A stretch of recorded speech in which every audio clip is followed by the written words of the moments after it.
Welcome to In the Deep. I'm your host, Catherine Ingram. The following is excerpted from Dharma Dialogues, held in April 2017 in Byron Bay, Australia. It's called Emotional Creatures.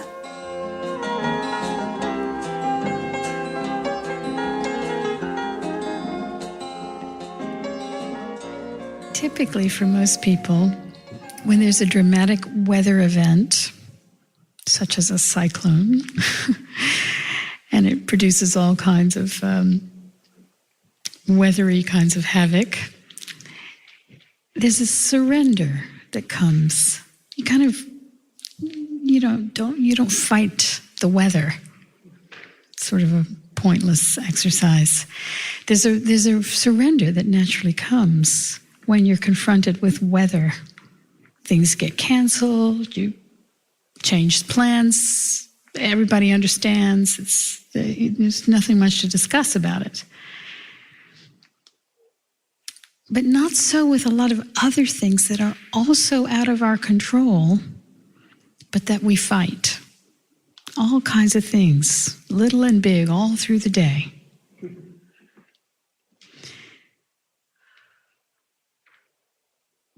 Wouldn't it be nice and easier to really surrender to a lot of those kinds of things that are like the weather that you can't really do anything about? We'd be surrendering a lot all through the day.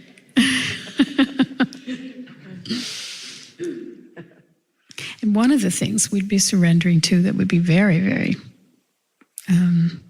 peaceful would be surrendering to the particular programming that is running through your mind. Right? There's a certain conditioned programming that runs through certain types of thoughts, certain ways of perceiving, certain reactions, very familiar to you. And often we're fighting those as well.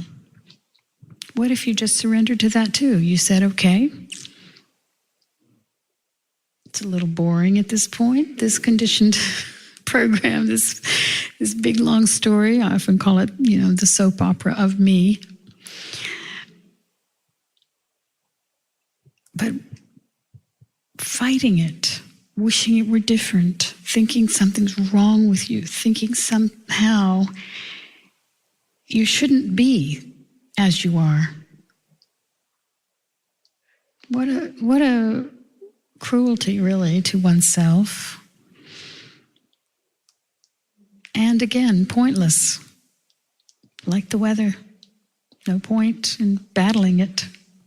Can you make peace? Can you be at ease? Can you say, okay, dear,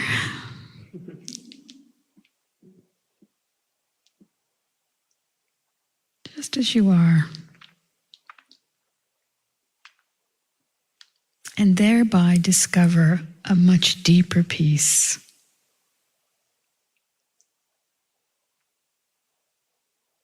That isn't about your personality or the conditioning. A much deeper, simpler sense of being that doesn't mind how you are or even how the world is. The poor old world.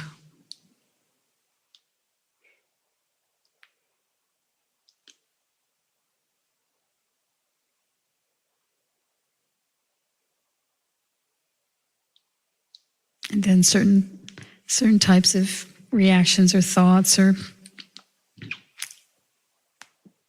what ifs and ifs onlys and regrets and silly thoughts, and all of it runs through, comes by, comes visiting in a conditioned way, and you don't mind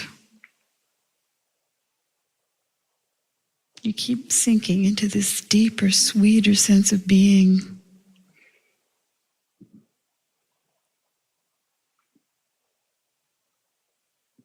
And it's so amazing that we overlook this, right? It's so amazing.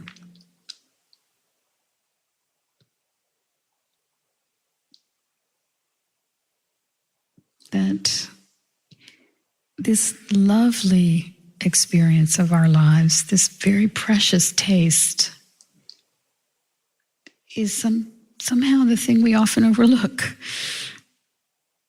And we're dancing in our heads with all kinds of, sort of scary skeletons or dream lovers that never seem to show up.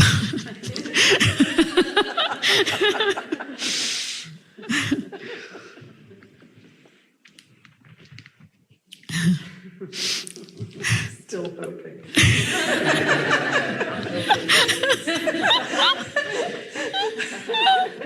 The night is young.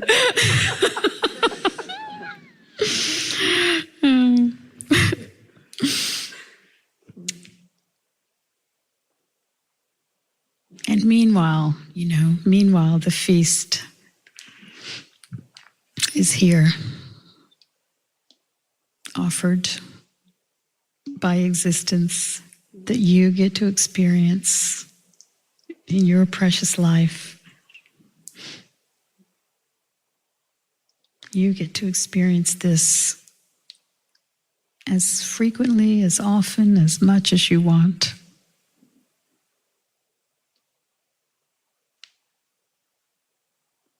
And unfortunately, the good news is you don't have to go anywhere else to find it. And you don't have to practice some program or you don't have to do anything with your mind at all.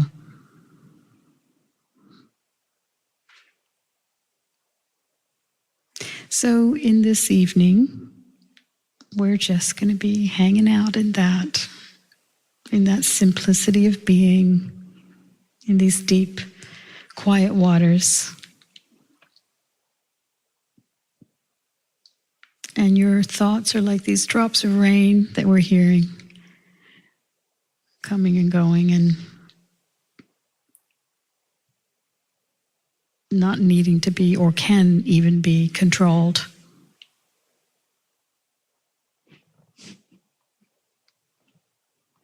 There's a direct knowing of what you're saying.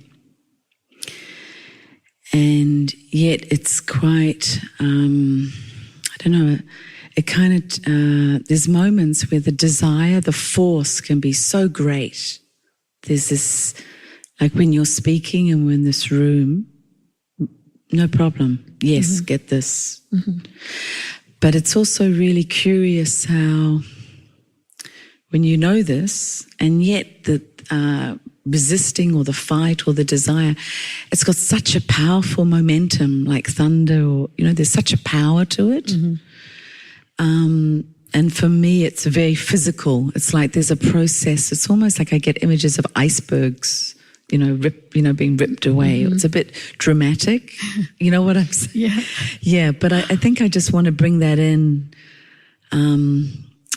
because life is hard for so many people.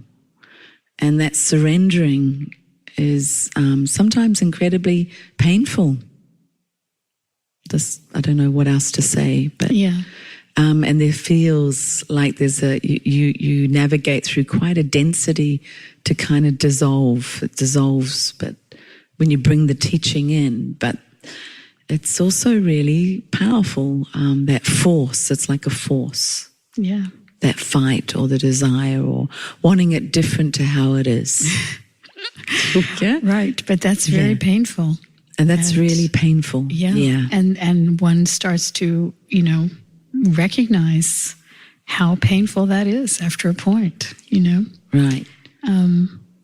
I loved that Punjaji used to always say, whenever anyone would say to him, "Oh, but it's so hard," and some things similar to maybe what you've just said, he would always very sweetly say, "But I'm telling you the easy way."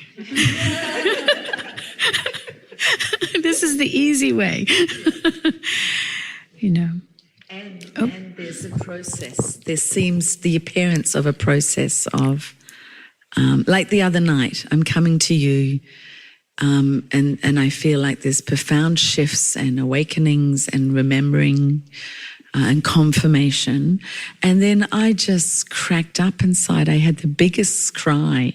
Like it just gripped me in a way. I was just a mess in that moment. But why is the crying, why would that be considered a mess? That you were overcome it's by? It's not a mess, no. It just kind of took me to quite a deep place, which was the unbearable lightness of being. I get, that raw place. But I don't see a problem with that. I don't see a problem with visiting that. No, I know you don't. I do.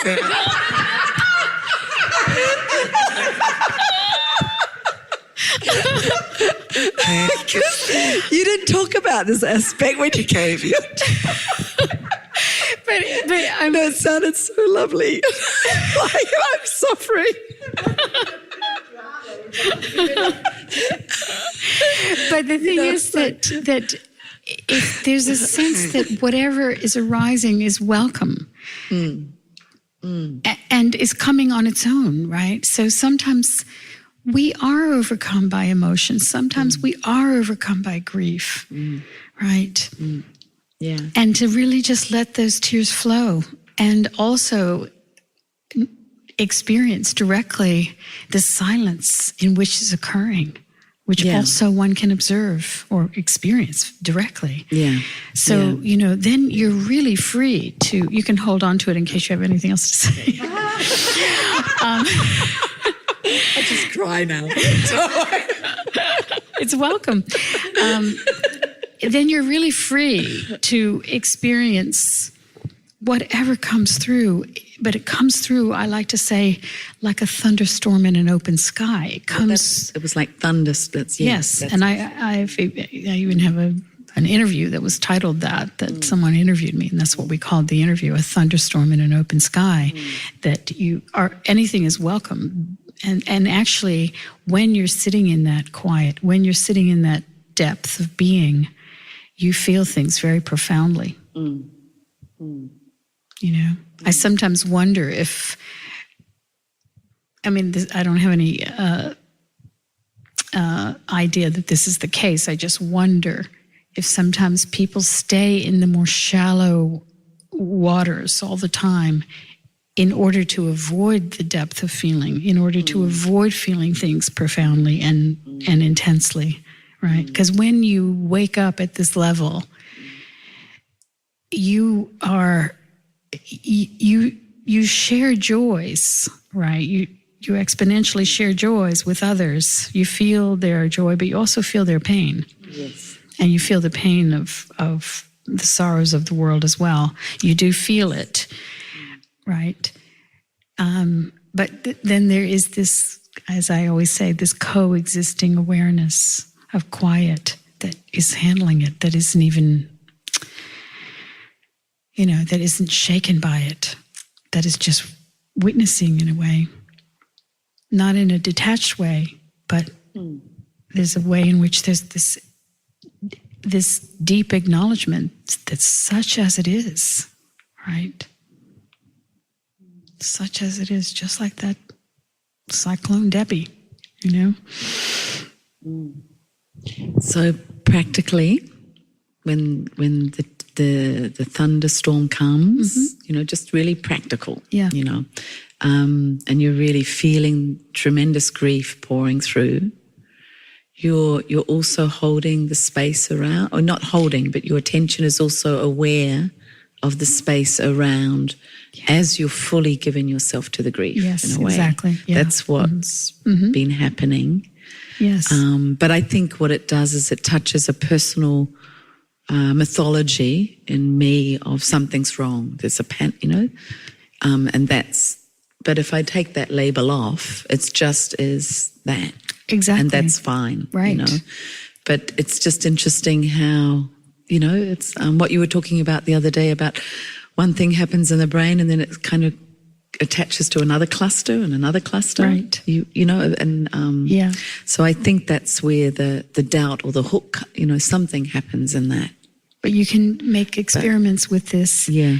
and see that, I was able to just cry freely in a kind of big open space without any extra story about it not being okay. And it was fine. I'll be really honest. Yes. I've done a lot of that for years. Yes. Okay. So I kind of feel fed. I mean, years of in India, years. So it's not new, you know. Right. Good. And I can, it's like, here I am again, waves of grief, you know. Yeah. Do you know who Eve Ensler is? Who? Eve Ensler. Do you know who she is? No, I think I know the name. She's wonderful. She's a friend of mine. She's famous for this particular play that she did, the Vagina Monologues. Yes, I know. But she's got this YouTube clip I recommend that you see. Okay.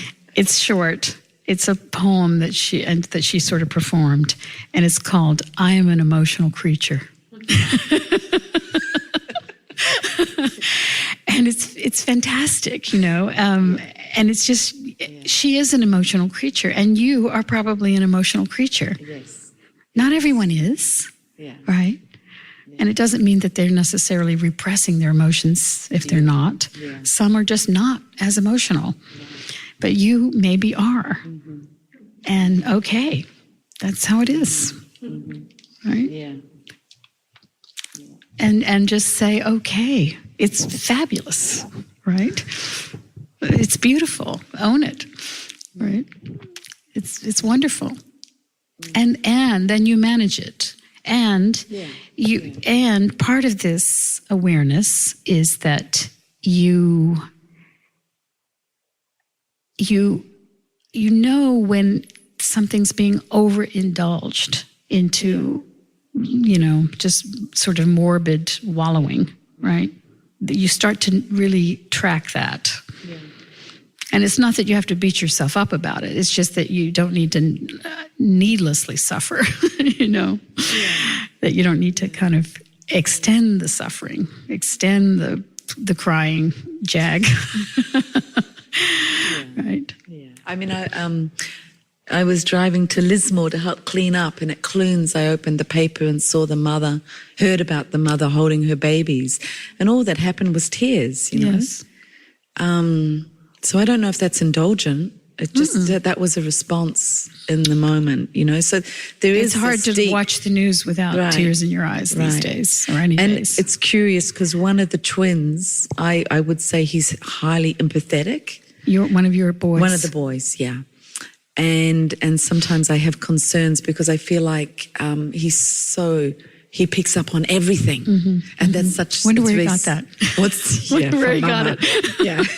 So it's just a kind of interesting thing that I'm looking at, inquiring but into. Again, just feeling it. If that's his nature, then so be it. So be it. And basically just, you know, my position with that is to just love him for it, you know. Just the thing that you give a child as a parent, I think, is full acceptance, right? Of just saying, you know, however you are, you rock, right? Yeah. However you are. You know, if it's a shy kid, then they're shy. If they're highly emotional, then they're emotional. If they're withdrawn, then so be it, you know. Right? You know, just... Wouldn't that have been nice for us? Right?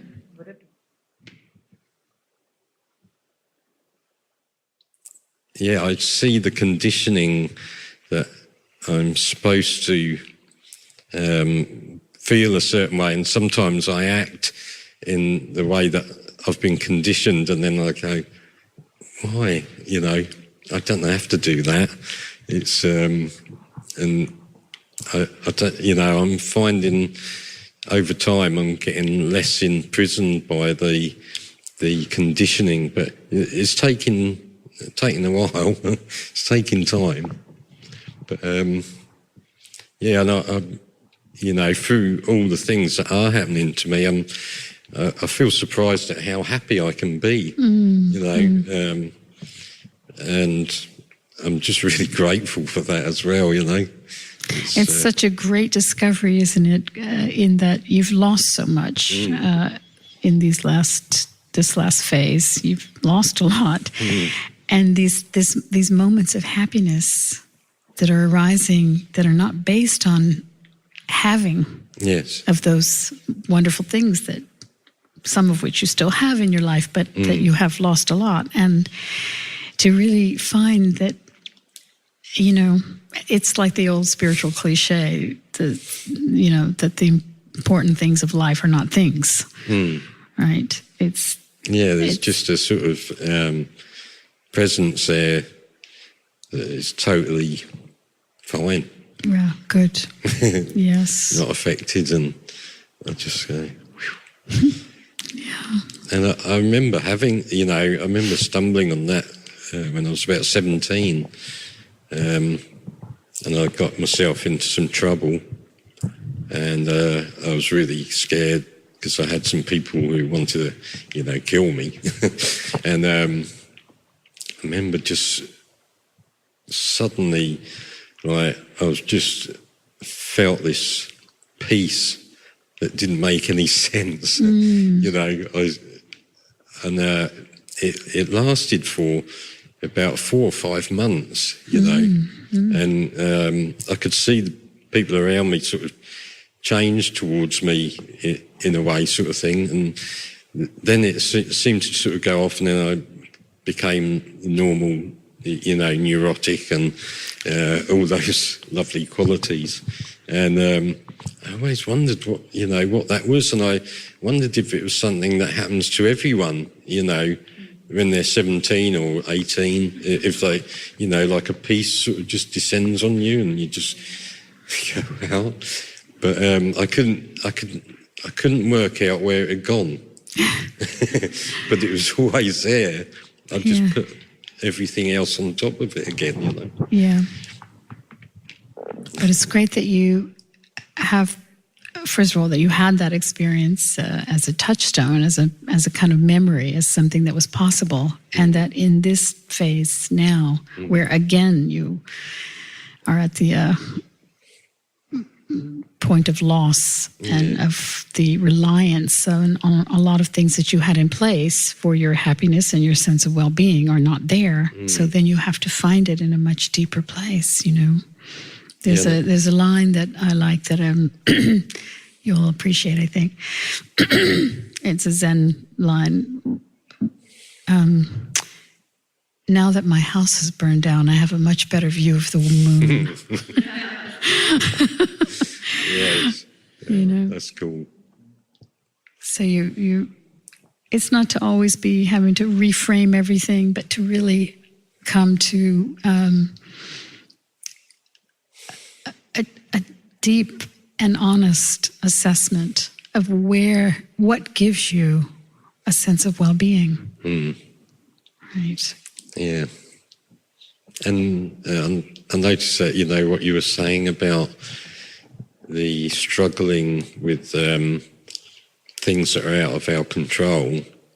And I can see that I don't have the energy to struggle with these things a lot of the time now.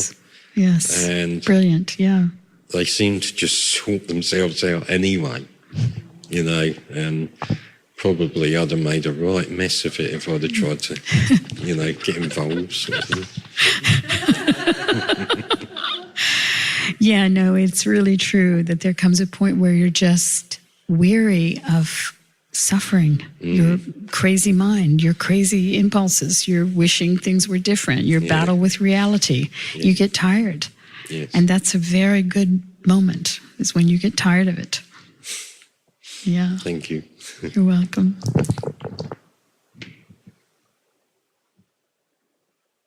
So you were talking before about surrendering to emotions. What about reactions? Sometimes it involves another person. Yeah. And so you really don't want to react, but they've triggered something. They've they've triggered something. in Triggered you. something. Like you don't really want to surrender to getting angry with them, or you want that to over time evolve so that you're peaceful. So Yeah. what would you say Well, about that? in this quiet that I'm pointing to, there is a naturally, you can hold on to it in case we have more. There is a naturally arising discernment. And that discernment understands that though you're not fighting with the fact that you're having a reaction in your mind and that a lot of thoughts are triggered due to some interaction you're having, there's an awareness that knows that further engagement that is of an angry nature is going to be problematic. It's going to intensify the already existing suffering and reaction. There's just that awareness that comes with this relationship to understanding and sitting in your own quiet place. What I was saying is that you don't, let's say someone does something that is mean to you, right?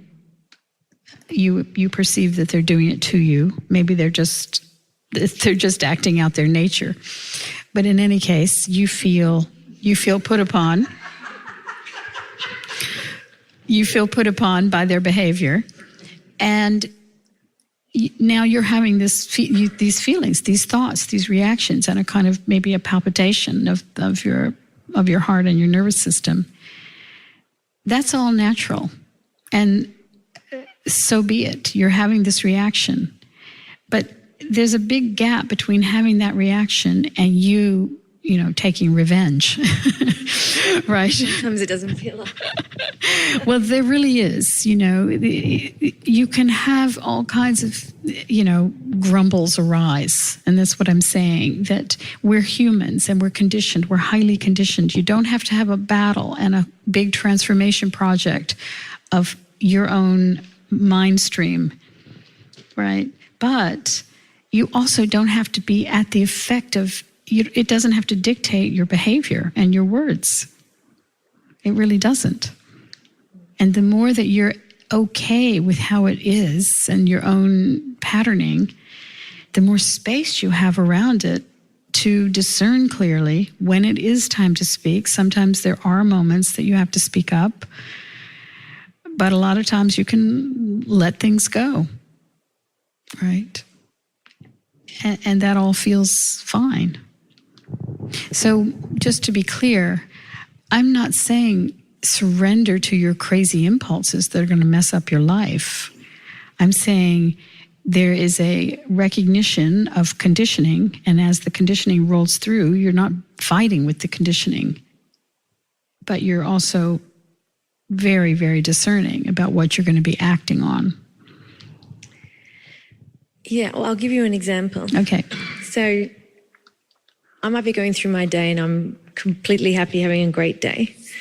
And then my partner will come home and he's in a mood. So I can tell he's in a mood straight away by the way that he enters.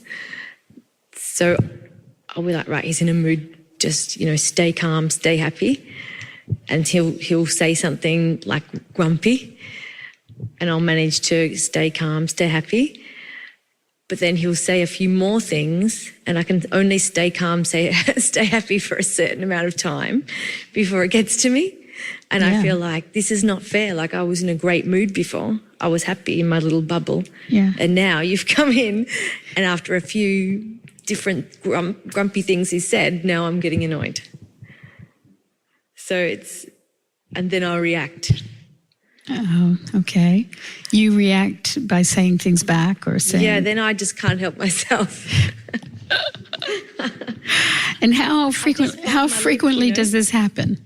Well, he's got a high-pressure job, so Every day? no, it doesn't happen every day. It's getting better over time, and I'm biting my lip a lot more. Okay. Sore lip. Yeah. This sounds to me like something that does need talking through, and maybe a therapeutic talking through. That's just my opinion. And, you know, because for myself, if I were being exposed to someone who's, as you say, in a mood such that it's kind of, you know, putting a very unpleasant frequency in my living space, I would do something I would change that somehow. Right. I would either change it or leave it. That's me. Yeah. Because for me, peace is incredibly valuable. I agree. And peace in my own home is necessary. Right.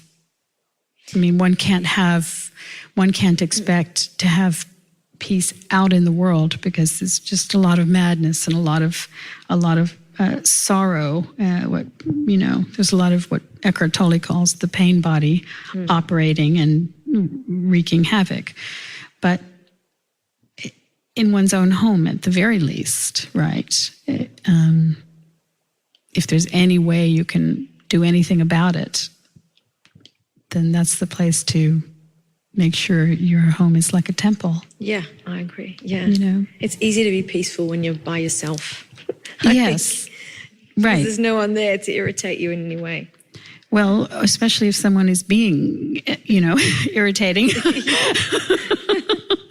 So, it's not to assume that every other person would be, but if that is the case, then I really recommend that you get some help with this rather than you just constantly biting your tongue and hoping that it's going to get better and hoping that,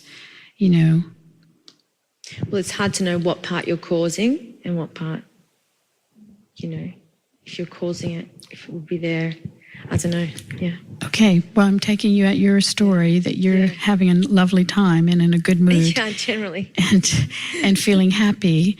If that is a provocation to him, then again, I would say move out of the way of this or get help or something, Thank you. But to really understand that you're Thich Nhat Hanh says something brilliant, I think, that if you're in a relationship that is highly stressful, that stress carries with you even when you're not with the person. It permeates. When you're in a spousal kind of relationship that is stressful and not happy, it's very, very difficult to be happy anywhere. And he makes a distinction, like if you have a job and your job is hard and your boss is tough and you don't really get along, okay, that's hard when you're at work. But typically you have plenty of other time in your week that you're not with your boss and you can have a good time. And lots of people have this kind of life whereby they have difficulty at work, but then you see them on the weekends with their families or having barbecues with their friends or whatever, and they're having a good time. But not really so with a relationship that is stressful. There's some way it's like a worm eating in your heart all the time. It's very, very hard to really soar, It's like an anchor. So to be really clear on that and be willing to choose your own peace and freedom no matter what the cost. Yep, thank you. You're welcome.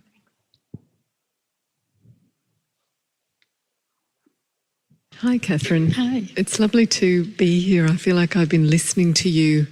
I subscribe to your podcast, and so I go walking and I listen to you.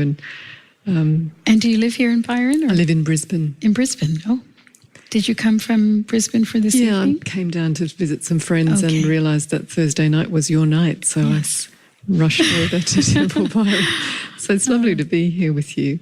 And I loved what you said, and it made me cry as, you were talking about surrender. And I had the Thursday night when it rained, it was so lovely to be indoors all day. It's like I was given permission by the world to have the day off. Yes. From everything, from the 3 jobs that I do and the kids and everything. It was just like, I didn't even leave the house. You know, it was just raining. And even when the rain stopped, I didn't want to leave the house. Yeah. And I was really struck by that experience because it was like, I wish that would happen regularly. You know? Every day a cyclone. Well, not every day. I certainly don't want people. Liz Moore, I'm thinking of you. I don't want death and destruction, but exactly. it just struck me how the world bears in on me.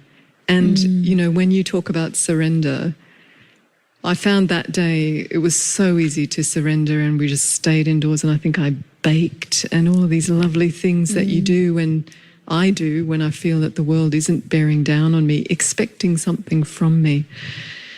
And I feel that it's really the world that I don't know. I was writing, I have a blog on Instagram. I'm a psychotherapist and a doctor, and I have started trying to blog about my work because I really want to get it out there, these themes that arise. And I wrote something about the squeeze, this sense that, I feel it in my own life, and I certainly hear it from my patients and my clients, the squeeze that life has on us, whether it's work, friends, jobs, money, too much, too little. Yep. But this sense of being kind of squeezed from the outside and the overwhelm that goes with that. Yes. And so that day of rain was like a blessed relief and a blessed day of surrender. The internal Zen garden in my mind was inhabited, it was lovely. But generally in my life, I find it very difficult to surrender to the external judging, and things should be like this, and you should have more friends, you should, I don't know, there's an endless stream of shoulds that kind of intrude on my capacity to surrender. Yes. And I just wanted to share that with you. I don't know what you would say about that. Well, where are these shoulds arising from, do you think? Well, they're arising from my conditioning, my sense of the way, what it is to succeed in the world, to be successful. And, I have a son who was very sick as a baby, and as a result is deaf and has learning difficulties. And, he struggles to even speak and be understood, and to understand what other people say. And that's been a huge journey for me to reinterpret what succeeding in life might look like from his perspective, because he's a very special kid. He's 14, he's very funny, he's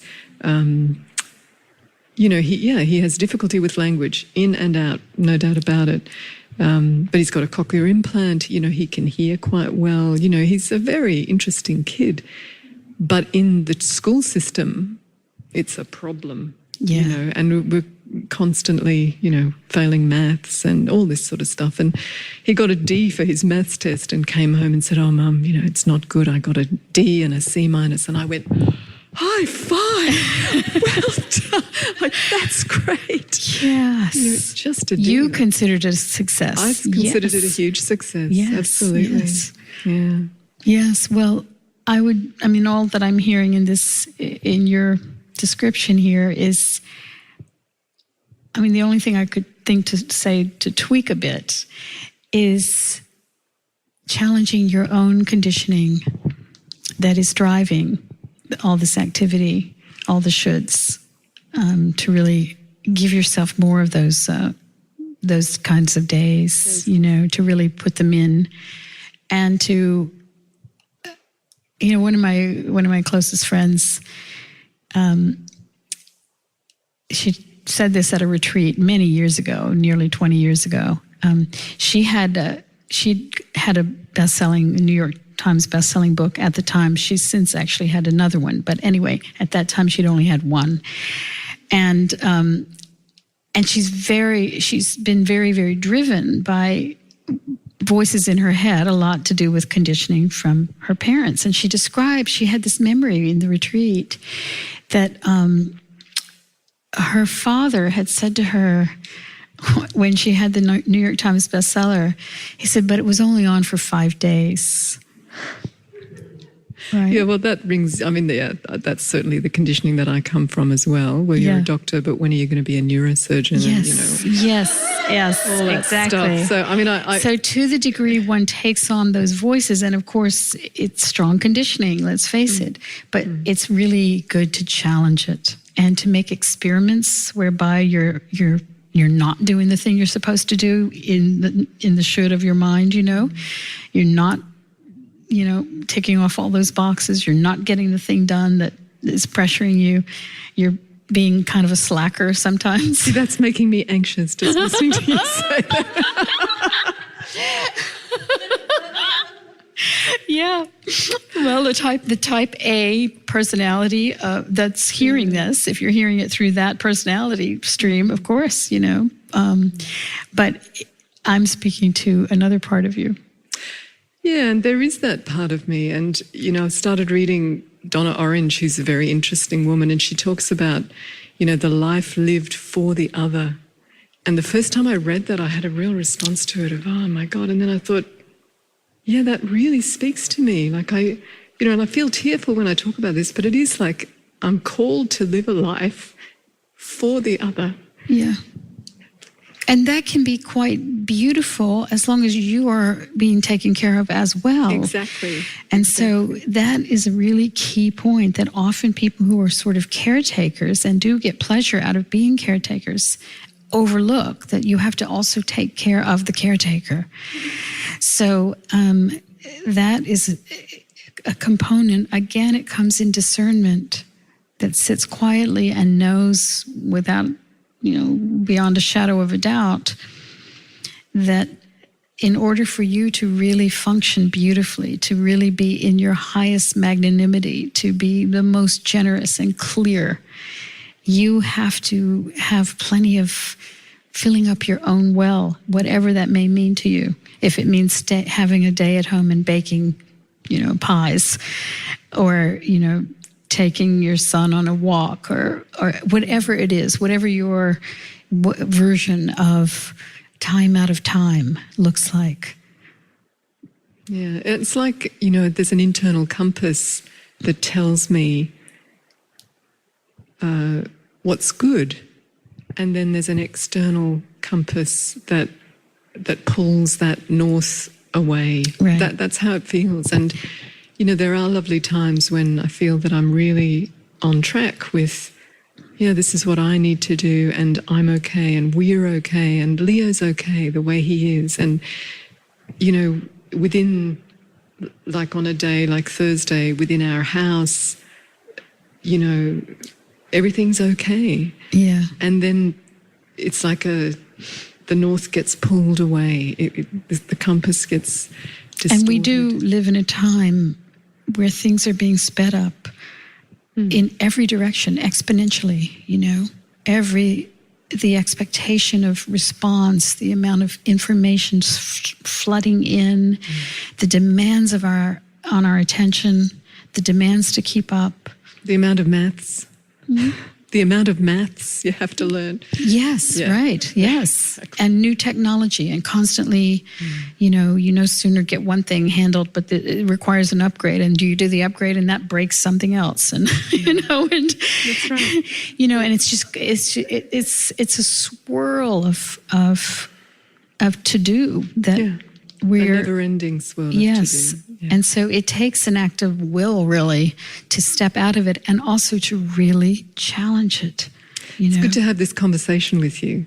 Yeah. Yeah. Yeah. Yeah, Because now you'll be in my head also allowing me to challenge. Do you know what I mean? Yes. I think, that's why I Yes. listen to you when I'm walking. Yeah. Because it's like the voice of reason. Oh, the voice of reason. Yes. Yeah. And sometimes I go walking and I'll go up, and there's a guy who waters his lawn, and he says to me, he says hello on the way up, and then as I'm coming down, he says, "Did it work?" And I'm like, do I look that stressed out when I walk past? It's quite funny. I go, yeah, it worked. It worked. Thank you. It's so good You're to have this welcome. conversation. Very lovely with you. to meet you.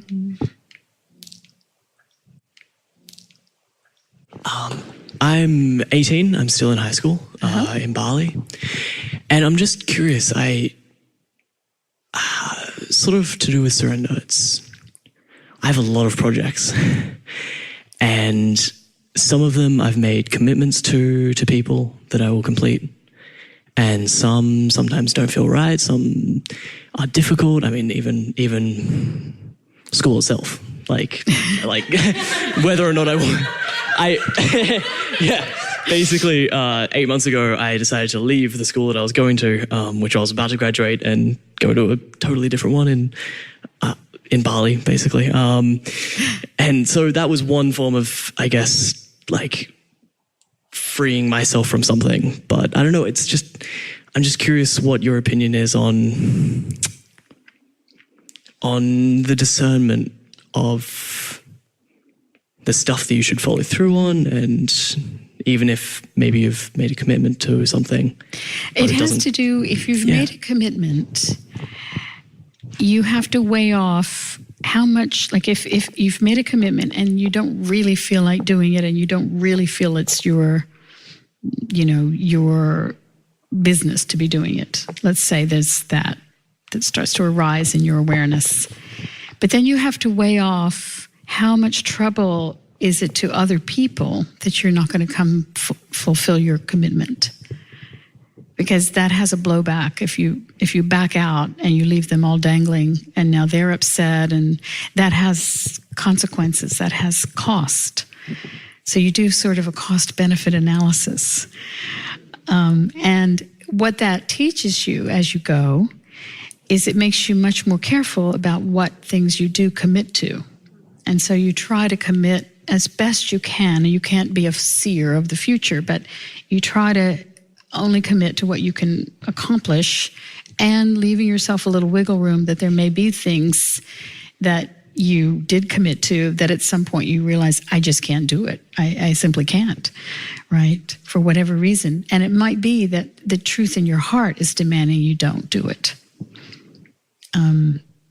That you begin to see that you can't within your own integrity continue. So those are the ways that you sort of parse out, you analyze as you go in life.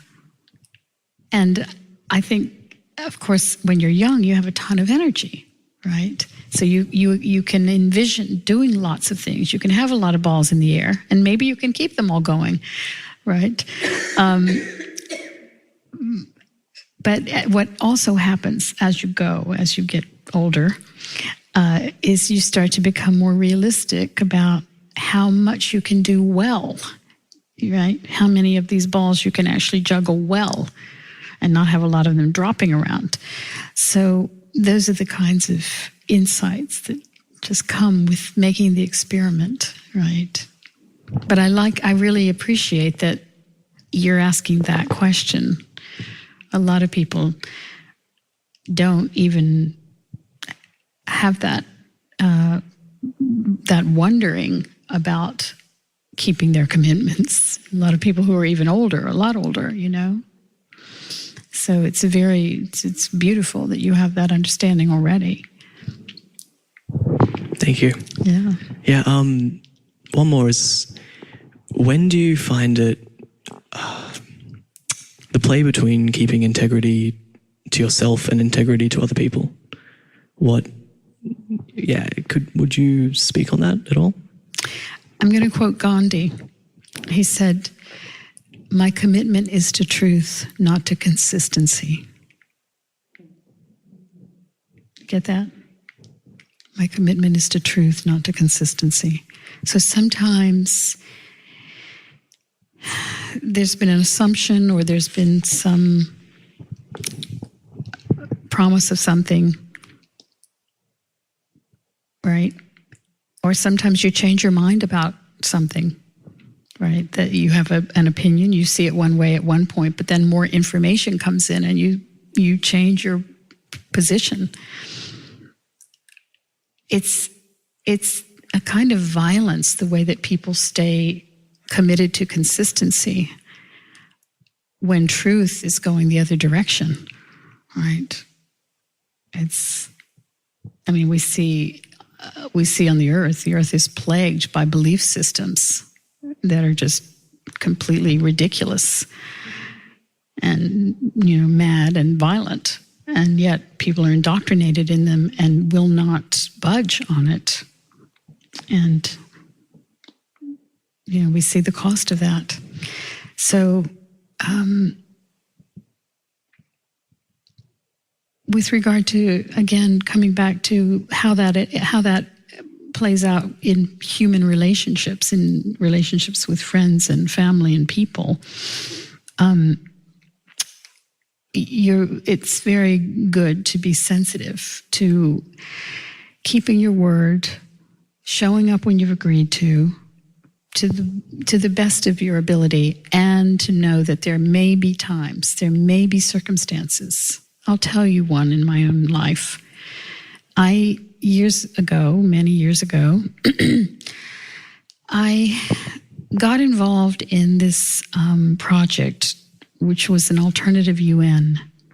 I was just telling Salila about this the other day, so it's fresh in my mind, because it's been 25 years or so since this happened. But anyway, it was an alternative UN. It was called Unrepresented Nations and Peoples Organization, UNPO, and it was to serve the people who had no voice in the United Nations, the indigenous people, the nations in exile, the tribal peoples who are unrecognized. So I and this friend, we raised a bunch of money from my then boyfriend, actually, raised all this money. And we put on 2 general assemblies in The Hague, and we ended up representing 20 million people in exile.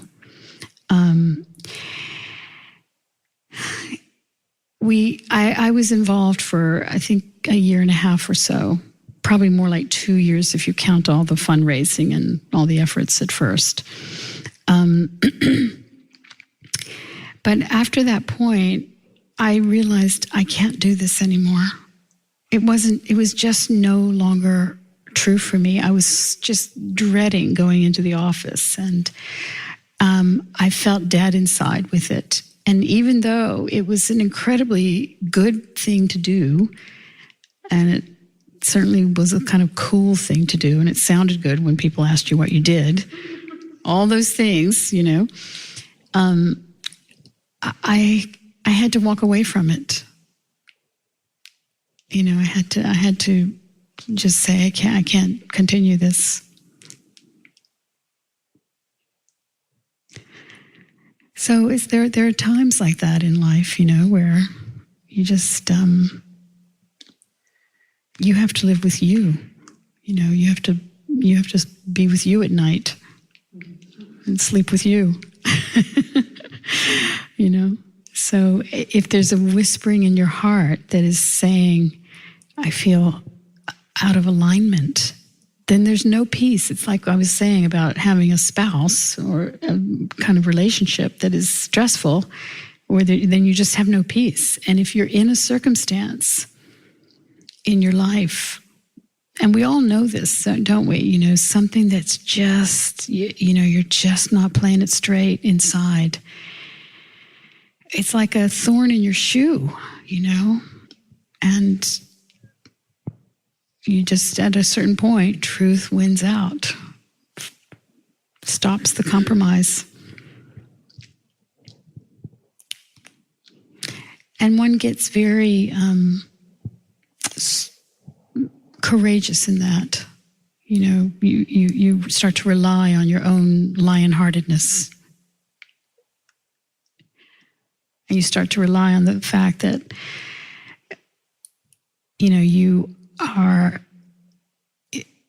that you bow to living in peace in your own case. That's the surrender, right? And then that's the fragrance that you're offering. And then when you say to someone, I really can't do it, it doesn't feel true inside, they then can hear you. for the most part. Some people may react and they may not like it. But if you're saying it from that purity and they know that you're one who stays by their word as best you can, generally, and that when you say, I can't do it, then they know that you can't, right?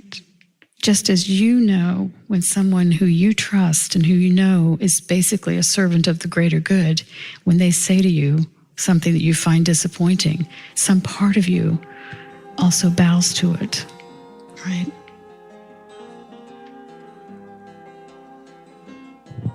Thank you. You're welcome. This has been In the Deep.